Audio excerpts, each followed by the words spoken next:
এবার আরফান নিশুর দম সিনেমাকে ছুঁড়ে ফেলে দিলেন জনপ্রিয় অভিনেতা সিয়াম আহমেদ তার রাক্ষস সিনেমা দিয়ে।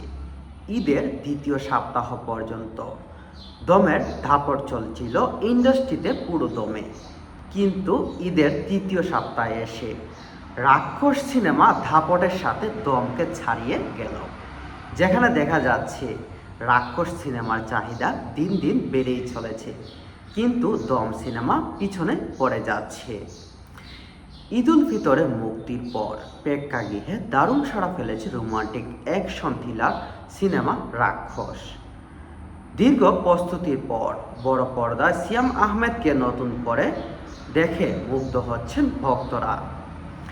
ঈদের দিন মাত্র 14টি শো নিয়ে স্টার সিনেপ্লেক্সে সিনেমাটি দর্শক প্রদর্শন শুরু হয়েছিল, তবে দর্শক চাহিদায় এ সংখ্যা বাড়িয়ে দুদিনে প্রায় বিশের উপরে চলে গেছে।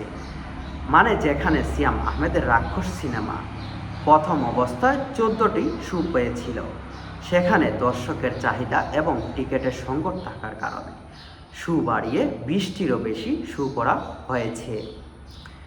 প্রথম দিকে শুধু মাল্টিপ্লেক্সে মুক্তি পায় সিনেমাটি। জানা যায় জনপ্রিয় মাল্টিপ্লেক্স চেইন স্টার সিনেপ্লেক্সে সর্বাধিক শো পেয়ে এগিয়ে ছিল আরফান নিশুর দম। তারপরই ছিল তারকাবহুল সিনেমা বনলতা এক্সপ্রেস। কিন্তু দ্বিতীয় সপ্তাহে দমকে পিছনে ফেলে দর্শকের চাহিদা ও শোয়ের দিক থেকে এগিয়ে যায় বনলতা এক্সপ্রেস। তৃতীয় সপ্তাহে এসে শীর্ষস্থান ধরে রেখেছে তামিম নূর পরিচালিত এই সিনেমাটি।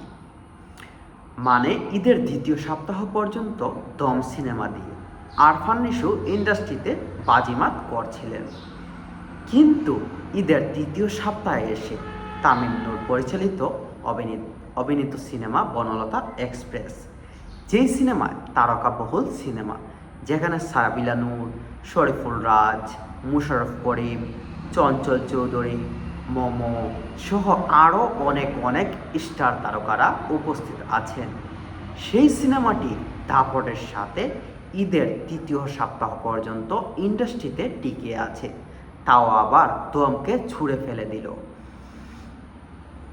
কিন্তু রেদওয়ান রনি পরিচালিত এই সিনেমায় আরও অভিনয় করেছেন অনেক তারকারা, কিন্তু কে হতে যাচ্ছে এই তারকাবহুল সিনেমার নায়ক নায়িকা?